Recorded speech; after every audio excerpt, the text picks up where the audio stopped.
இந்த Pareto principal அப்படின்னு ஒரு பிரின்சிபல் இருக்கு. இதுக்கு இன்னொரு பேரு 80-20 ரூல். அந்த ரூலோட ஒரு முக்கியமான சாராம்சம் என்ன அப்படின்னா, நமக்கு கிடைக்கக்கூடிய 80% ரிசல்ட்ஸ் நம்ம லைஃப்லயோ இருக்கலாம், இல்ல ஃபினான்ஷியல் விஷயங்கள்ல இருக்கலாம். ஸோ இதுல கிடைக்கக்கூடிய 80% results depend upon 20% of our effort. அதாவது நம்ம நிறைய லைஃப்ல வந்து நிறைய எஃபர்ட்ஸ் போடுவோம்.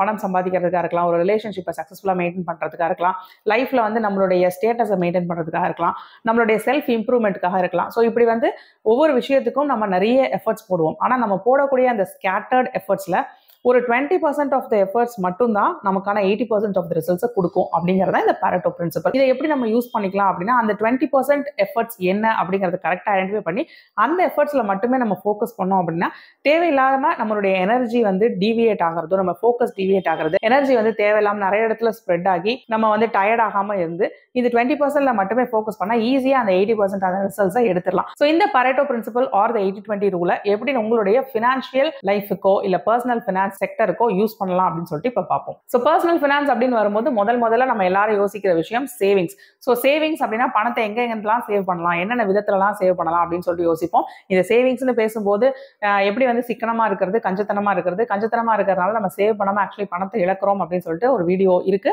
அந்த வீடியோக்கான லிங்க் நான் டிஸ்கிரிப்ஷனில் கொடுக்குறேன். கண்டிப்பா அந்த வீடியோ போய் செக் பண்ணுங்க. ஸோ சேவ் பண்ணணும் அப்படின்னும் போது நான் இந்த பரேட்டோ பிரின்சிபல் தான் இன்டெரக்ட்லி அந்த வீடியோல பேசியிருப்பேன். ஸோ என்ன அப்படின்னா நம்ம என்னென்ன விதத்துலலாம் பணத்தை சேவ் பண்ணிடலாம், நமக்கு வந்து அனாவசியமா நிறைய செலவாகுது, நம்மளால பணத்தை சேவ் பண்ண முடியல, நம்மளுடைய வருமானத்துல நம்மளால போதுமான அளவுக்கு சேவிங்ஸ்க்கோ இன்வெஸ்ட்மெண்ட்க்கோ ஒதுக்க முடியல அப்படின்னு நினைக்கிறவங்க என்ன பண்ணுவோம் அப்படின்னா, எங்கெங்கெல்லாம் வந்து சின்ன சின்ன இடத்துலலாம் போகுதோ அதெல்லாம் வந்து சேமிக்கணும், கட் பண்ணணும் அப்படின்னு நினைப்போம்.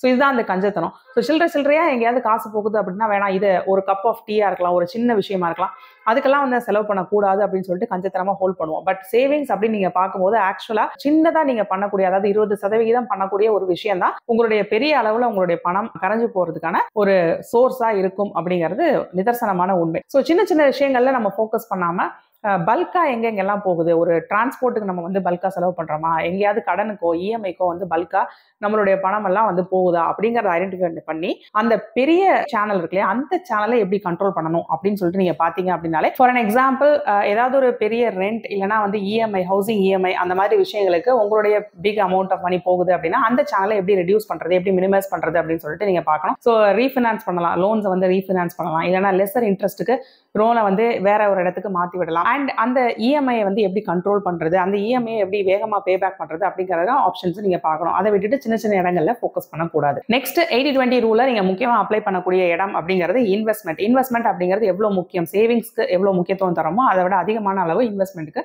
முக்கியத்துவம் தரணும். ஏன்னா சேவிங்ஸ் அப்படிங்கிறது நம்ம கிட்ட இருக்கக்கூடிய பேக்கப் மணி, பட் இன்வெஸ்ட்மெண்ட் அப்படிங்கிறது அந்த மணியை க்ரோ பண்றதுக்கான ஆப்ஷன். ஸோ இன்வெஸ்ட்மெண்ட்டுக்கு நம்ம யூஸ்வலி வந்து நம்மளுடைய போர்ட்ஃபோலியோ டைவர்சிஃபை பண்ணி வச்சுக்குவோம். நம்மளுடைய ரிஸ்க் டேக்கிங் கேப்பபிலிட்டியை பொறுத்து நமக்கு எவ்வளவு ரிட்டர்ன்ஸ் வரணும் அப்படிங்கிறத பொறுத்து ஒவ்வொருத்தருடைய போர்ட்ஃபோலியோவும் டைவர்சிஃபைடா இருக்கும். கவர்மெண்ட் பேக்ட் இன்வெஸ்ட்மெண்ட்ஸ், கோல்டு, லேண்ட்ல இன்வெஸ்ட் பண்றது, அதாவது ரியல் எஸ்டேட்ல இன்வெஸ்ட் பண்றது, and mutual funds or stock மார்க்கெட்ஸ்ல இன்வெஸ்ட் பண்றது, இது வந்து ஒவ்வொருத்தருடைய ரிஸ்க் டேக்கிங் கேப்பபிலிட்டி அண்ட் உங்களுக்கு எவ்வளவு கேபிட்டல் இருக்கு அப்படிங்கறத பொறுத்தும் இது மாறும். பட் போர்ட்ஃபோலியோல ஒரே டைப் ஆஃப் இன்வெஸ்ட்மெண்ட்டை வச்சுக்க கூடாது அப்படின்னு நமக்கு தெரியும். ஸோ இந்த இடத்துல தான் 80-20 ரூலை நீங்க ஃபாலோ பண்ணணும். ஸோ உங்களுடைய மேக்ஸிமம் ரிட்டர்ன்ஸ் எங்க இருந்து வரும் அப்படின்னா ஹை ரிட்டர்ன்ஸ் கொடுக்கக்கூடிய இன்வெஸ்ட்மெண்ட்ல இருந்தா வரும் அப்படிங்கிறது தெரியும். ஸோ அந்த இன்வெஸ்ட்மெண்ட்ஸ்ல நீங்க நிறைய ஃபோக்கஸ் பண்ணும். விச் டசன்ட் மீன் நீங்க உங்களுடைய போர்ட்ஃபோலியோ பயாஸ்டா வைக்கணும் அப்படின்னு அவசியம் கிடையாது. உங்களுடைய போர்ட்ஃபோலியோல இருக்கக்கூடிய பேலன்ஸ் வந்து இந்த 20% ஆஃப் த இதுக்கு அதிகமா வெயிட் கொடுக்குற மாதிரி இருக்கணும். ஸோ இந்த 20% of the investments will give you a lot of returns அப்படிங்கும்போது அதை நீங்க ரொம்ப கேர்ஃபுல்லா பிக் பண்ண வேண்டியது ரொம்ப ரொம்ப அவசியம். ஸோ மீதி இருக்கிற 80% ஒரு பேக்கப் ஆப்ஷனுக்காகவும் பேலன்ஸ்க்காகவும் நீங்க வச்சுக்கலாம், அண்ட் ஆல்சோ சேஃப்டிக்காகவும் வச்சுக்கலாம். ரொம்ப வந்து ரிஸ்க் எடுத்து அதிகமாக உங்களுடைய போர்ட்ஃபோலியோவை ரிஸ்கியான போர்ட்ஃபோலியோவா வச்சுக்காம இந்த 20%ல நீங்க அதிகமா ரிஸ்க் எடுத்தீங்க அப்படின்னா உங்களுடைய போர்ட்ஃபோலியோட பேலன்ஸும் மெயின்டைன் ஆகும். பர்சனல் ஃபினான்ஸ்ல இருக்கக்கூடிய அடுத்த முக்கியமான ஸ்டெப் என்னன்னா டெட் மேனேஜ்மெண்ட். நமக்கு கடன் இருக்கு அப்படிங்கும்போது அந்த கடனை எப்படி மேனேஜ் பண்றோம் அப்படிங்கிறது ரொம்ப ரொம்ப அவசியம். இங்கேயும் 80-20 ரூல் ரொம்ப அழகா வந்து பிளே பண்ணும். ஸோ நம்மளுடைய பேர்டன், அதாவது டெட் அப்படிங்கும்போது it's a burden, financial burden. So அந்த பேர்டனை எப்படியெல்லாம் அது கொண்டு வருது அப்படின்னா 20% ஆஃப் த டெட்ஸ் தான், அதாவது எதெல்லாம் வந்து ஹை இம்பாக்ட் டெட்ஸா இருக்குதோ அதெல்லாம் தான் நமக்கு 80% ஆஃப் த பேர்டனை கொடுக்கும் அப்படிங்கிறது நிதர்சனமான உண்மை. ஸோ அந்த 20% ஆஃப் த டெட்ஸ்ல தான் நீங்க ஃபோக்கஸ் பண்ணணும். ஸோ கடன் இருக்கு அப்படிங்கும்போது பொதுவாக எல்லா விதமான கடனையும் நான் சீக்கிரம் அடைக்கிறேன் அப்படின்னு வந்து ஸ்டார்ட் பண்ணக்கூடாது. You have to prioritize. So first எதை வந்து நம்ம அடைக்கிறதுக்காக அதிகமாக பிரயாசப்படணும் அப்படிங்கிறத இந்த இடத்துல ஃபிக்ஸ் பண்ணுறதுக்கு ஹெல்ப் பண்ணுறதா இந்த 80-20 rule. So first of all உங்களுக்கு ஹை இன்ட்ரெஸ்ட்டாக எந்த லோன் இருக்குது, ரொம்ப ஹை இம்பாக்டாக எந்த லோன் உங்களை அஃபெக்ட் பண்ணுது அப்படிங்கிறத ஐடென்டிஃபை பண்ணிட்டு அந்த லோனை பே பேக் பண்ணுறதுக்கு உங்களுடைய நிறைய எஃபர்ட்ஸை நீங்கள் போடணும். நிறைய எஃபர்ட்ஸ் அப்படிங்கும்போது வேற இடங்கள்ல இருந்து சேவிங்ஸ்ல இருந்தோ இன்வெஸ்ட்மெண்ட்ல இருந்தோ மணியை ரீரூட் பண்ணி அந்த டெட்டை அடைக்கலாம். அண்ட் செகண்ட்லி அந்த டெட்டை ஃபர்ஸ்ட் அடைக்கணும். ஸோ நிறைய வந்து ஒரு 4-5 இடத்துல டிஃப்ரெண்டான டெட்ஸ் நீங்க வச்சிருக்கீங்க, கடன்கள் வச்சிருக்கீங்க அப்படிங்கும்போது இதுல எது ஹை இன்ட்ரெஸ்ட், எது வந்து உங்க பாக்கெட்ல இருந்து அதிகமா மணியை எடுக்குது அப்படிங்கிறத ஐடென்டிஃபை பண்ணிட்டீங்க அப்படின்னா அந்த லோனை அடைக்கிறதுக்காக தான் நீங்க ஃபர்ஸ்ட் ப்ரையாரிட்டைஸ் கொடுக்கணும். எல்லா லோனையும் ஈக்குவலா அடைக்கிறேன் அப்படின்னு சொல்லிட்டு நீங்க பண்ணக்கூடாது. ஸோ வந்து 20% பிக் பண்ணி அந்த 20% வேகமா க்ளோஸ் பண்றதுக்கு நீங்க எஃபர்ட்ஸ் போட்டீங்க அப்படின்னாலே உங்களுடைய மேஜரான அந்த பேர்டன் வந்து குறைஞ்சிரும். நெக்ஸ்ட் இந்த 80-20 ரூல் எங்க அப்ளை ஆகும் அப்படின்னா உங்களுடைய இன்கம் பூஸ்டிங் ஆக்டிவிட்டிஸ். இப்போ இன்கம் பூஸ்டிங் நம்ம எல்லாருமே வந்து ஒரு மேஜரா ஒரு பிசினஸோ இல்லைனா ஒரு வேலையில இருப்போம். அண்ட் சைடு ஹசல் அப்படின்னு சொல்லிட்டு சில விஷயங்கள் இருக்கும். எக்ஸ்ட்ரா கொஞ்சம் மணி நான் பண்ணிக்கிறேன் அப்படிங்கிற மாதிரி. இது வந்து பிசினஸ்ல இருக்கிறவங்க வந்து நிறைய சைடு இன்கம் ஸ்ட்ரீம்ஸ் வச்சிருப்பாங்க. 9 to 5 ஜாப்ஸ் போறவங்களால நிறைய மெயின்டைன் பண்ண முடியாது. But at least 1 or 2 side income வச்சிருப்பாங்க. ஸோ இந்த மாதிரி இன்கம் பூஸ்ட் பண்றதுக்கு நம்ம எல்லாருமே வந்து நிறைய அவென்யூஸ் இருக்கணும் அப்படின்னு சொல்லிட்டு யோசிப்போம். பட் இதுல நம்ம என்ன பண்ணுவோம் அப்படின்னா we will spread ourselves too thin. entrepreneurs or business persons பண்ணக்கூடிய மிஸ்டேக் இது. ஸோ இது என்ன பண்ணுவாங்க அப்படின்னா அவங்கள வந்து நிறைய விஷயங்களுக்கு அவைலபிள் ஆக்கிக்குவாங்க. நிறைய கிளைண்ட்ஸ் எடுக்கிறது, டிஃப்ரெண்ட் டைப்ஸ் ஆஃப் ஒர்க்ஸ்ல வந்து ஃபோக்கஸ் பண்றது, எல்லா விதமான வேலைகளுக்கும் வந்து நான் பண்றேன் அப்படின்னு சொல்லி எஸ் சொல்லி அதெல்லாம் வந்து அக்செப்ட் பண்ணிக்கிறது. ஸோ இதுலயும் மணி வருது தானே அப்படின்னு சொல்லிட்டு நிறைய விஷயங்களை அக்செப்ட் பண்ணிப்பாங்க. ஸோ இப்படி பண்றதுனால என்ன ஆகும் அப்படின்னா பர்ன் அவுட் அப்படிங்கிற ஒரு விஷயம் இருக்கு. ஸோ நிறைய விஷயத்த எடுத்துக்கிட்டோம் அப்படின்னா நம்மளால பண்ண முடியாது. ஒரு பாயிண்ட்டுக்கு மேல பிசிக்கலி அண்ட் மென்டலி டயர்ட் ஆயிடும். நம்மளால ஒர்க் லைஃப் பேலன்ஸையும் மெயின்டைன் பண்ண முடியாது. பர்ன் அவுட் தாண்டி நம்மளுடைய இன்கம் பூஸ்டிங்காக தானே இதை பண்றோம். பட் அந்த இன்கம் பூஸ்டிங் வந்து ஆப்டிமலா இருக்காது அப்படிங்கறத உண்மை. அதாவது நிறைய வேலை செஞ்சுட்டா நிறைய பணம் சம்பாதிக்கணும் அப்படிங்கிறது ரொம்பவே ஒரு தவறான பெர்ஸ்பெக்டிவ். ஆக்சுவலி 20% ஹை இன்கம் தரக்கூடிய ஸ்கில்ஸையோ இல்லைனா அந்த மாதிரி இருக்கக்கூடிய கிளைண்ட்ஸையோ நீங்க எடுக்கிறதுனால மட்டும்தான் உங்களுடைய major amount of the income வந்து வரும். இது பர்சனலி நானே வந்து நிறைய ஃபீல் பண்ணியிருக்கேன். நிறைய பாஸ்ட்ல நான் இந்த தவறையும் பண்ணியிருக்கேன். ஸோ ஏதாவது ஒரு மோட்ல வந்து நமக்கு பணம் வருது அப்படிங்கும்போது நம்ம பெருசா மேஜரா பண்ணிட்டு இருக்க ஒரு விஷயத்தை விட்டுட்டு அந்த சைட் ஸ்ட்ரீம்ஸ்ல நம்ம ஃபோக்கஸ் பண்ண ஆரம்பிச்சோம்னா மெயினா பண்ணிட்டு இருக்கிற ஸ்ட்ரீம்ஸ்ல வரக்கூடிய இன்கம் வராம போயிடும். ஏன்னா இதுதான் வந்து உங்களுக்கு மேஜர் அண்ட் நிறைய இன்கம் கொடுக்கக்கூடிய விஷயம் அண்ட் இன்கம் அண்ட் அத்தாரிட்டி கொடுக்கக்கூடிய விஷயம். நிறைய பேருக்கு ஒரு பர்டிகுலர் ஸ்கில் இல்ல ஒரு பர்டிகுலர் அமௌண்ட் ஆஃப் எக்ஸ்பீரியன்ஸ் இதெல்லாம் வந்து அவங்களுடைய கேரியர்ல ஒரு பெரிய பிரேக் த்ரூவா இருக்கும். ஸோ அப்படிப்பட்ட விஷயத்துக்கு ஃபோக்கஸ் பண்ணாம நம்ம நிறைய இடங்கள்ல நம்மளுடைய கவனத்தை சிதற விட்டோம் அப்படின்னா நம்மளோட இன்கம் ஆக்சுவலி பூஸ்ட் ஆகாம அதை வந்து நம்ம ரிவர்ஸ் எஃபெக்ட் தான் நம்ம கொடுக்குறோம் அப்படின்னு அர்த்தம். அதனால உங்களுடைய ஹை பேயிங் கிளையன்ட்ஸ், உங்களுக்கு முக்கியமா இருக்கக்கூடிய ஸ்கில்ஸ், உங்களுக்கு ஒரு எக்ஸ்பீரியன்ஸ் கொடுக்கக்கூடிய ஒரு வேலை, இந்த மாதிரி விஷயங்கள்ல அதிகமாக ஃபோக்கஸ் பண்ணிட்டு சைடு இன்கம் ஸ்ட்ரீம்ஸ் நிறைய எடுத்துக்காம 1 or 2 ஹை பேயிங் இன்கம் ஸ்ட்ரீம்ஸை மட்டும் ஃபோக்கஸ் பண்ணி அதில் நீங்கள் பில்ட் ஆனீங்க அப்படின்னா அத்தாரிட்டி பில்ட் பண்ணிக்கலாம், உங்களுக்கு எக்ஸ்பீரியன்ஸ் கிடைக்கும், ஸ்கில்ஸ் லேர்ன் பண்ணிப்பீங்க அண்ட் லாங் டேர்முக்கு அது உங்களுக்கு ரொம்பவே உபயோகமாக இருக்கும். The next point is avoid 80% of financial distractions. எப்படி வந்து நம்ம இன்கம் பூஸ்டிங்ல டிஸ்ட்ராக்ஷன்ஸ் இருக்கக்கூடாது அப்படின்னு சொல்லிட்டு பார்த்தோமோ அதே மாதிரி தான் ஃபினான்ஷியல் டிஸ்ட்ராக்ஷன்ஸ் அப்படின்னு சொல்லிட்டு இருக்கு. நம்ம ஒரு ஃபினான்ஷியல் கோல் நோக்கி போயிட்டு இருக்கோம்.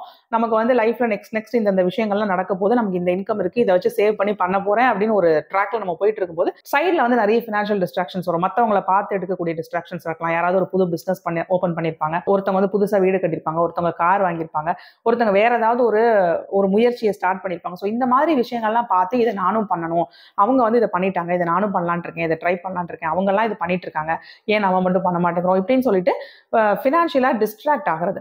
ஸோ இந்த டிஸ்ட்ராக்ஷன்ஸ்க்கு என்ன பண்ணுவோம், நம்ம மெயின் கோல்ல போயிட்டு இருக்கிற நிறைய அமௌண்ட் ஆஃப் மணியே தேவையில்லாம இந்த ஃபினான்ஷியல் டிஸ்ட்ராக்ஷன்ஸ் அப்படின்றதுல போடுவோம். மணி மட்டும் கிடையாது, நம்மளோட ஃபோக்கஸ், நம்ம டைம் எல்லாமே வந்து போடுவோம்.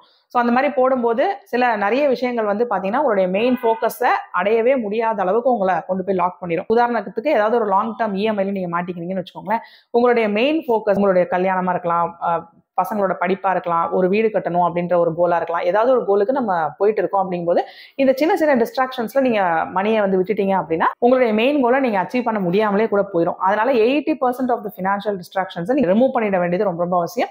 ஸோ 20% உங்களுடைய ஃபோக்கஸ் என்னவோ அதை மட்டும் நோக்கி போனீங்க அப்படின்னா ஈஸியா சீக்கிரமா உங்களுடைய கோலை நீங்க ரீச் பண்ணிடலாம். அண்ட் இந்த 80-20 ரூலை நீங்க நல்லா புரிஞ்சுக்கிட்டீங்க அப்படின்னா பட்ஜெட்டிங்க்கு இது ரொம்பவே யூஸ்ஃபுல்லா இருக்கும். பட்ஜெட்டிங்ல இந்த 80-20 rule forms the basis. So நம்ம எதுக்கு எவ்வளோ, எந்த ஹெட்டுக்கு எவ்வளோ செலவு பண்றோம், எந்த ஹெட்ல சேவ் பண்ணணும், எந்த ஹெட்ல இன்வெஸ்ட் பண்ணணும், எதுல இருந்து பணத்தை எடுக்கணும், எந்த இடத்துல இருந்து எவ்வளவு பணம் எடுக்கணும், எந்த இடத்துல இருந்து எவ்வளவு பணம் போடணும் அப்படிங்கிற எல்லா விஷயத்திலையும் 80-20 ரூல் ரொம்ப ரொம்ப முக்கியமான ஒரு பங்கு வகிக்கும். அதனால இந்த 80-20 ரூலை நீங்க நல்லா புரிஞ்சுக்கிட்டீங்க அண்ட் ஃபினான்ஷியலி இதை அப்ளை பண்ண கத்துக்கிட்டீங்க அப்படின்னா பட்ஜெட்டிங்க்கு ரொம்பவே யூஸ்ஃபுல்லா இருக்கும். உங்களுடைய பட்ஜெட் வந்து ரொம்ப எஃபெக்டிவா இருக்கும். அண்ட் ஃபைனலி இந்த 80-20 ரூலை பத்தி ஒரு சின்ன விஷயம், காம்பவுண்டிங். இந்த பவர் ஆஃப் காம்பவுண்டிங் பத்தி நம்ம எல்லாருக்குமே வந்து தெரியும். இப்ப ரீசெண்டா நிறைய வந்து அதை பத்தி நம்ம கேள்விப்பட்டுட்டு இருப்போம். அரவிந்த் சாமி அவங்களோட அந்த இன்டர்வியூ வந்து பாப்புலர் ஆனதுல இருந்து இந்த பவர் ஆஃப் காம்பவுண்டிங் பத்தி நிறைய பேர் பேசுறாங்க, அந்த புக்ஸ்லாம் வந்து படிக்கிறாங்க. ஸோ இந்த காம்பவுண்டிங் எஃபெக்ட் வந்து எப்படி அப்படின்னா 20% நீங்க போடக்கூடிய அந்த சின்ன இன்வெஸ்ட்மெண்ட் இருக்கு இல்லையா, எஸ்ஐபியா இருக்கலாம், இல்ல அப்பப்ப கிடைக்கிறப்ப நீங்கள் போடக்கூடிய ஒரு லம்சம் இன்வெஸ்ட்மெண்ட்டாக இருக்கலாம்.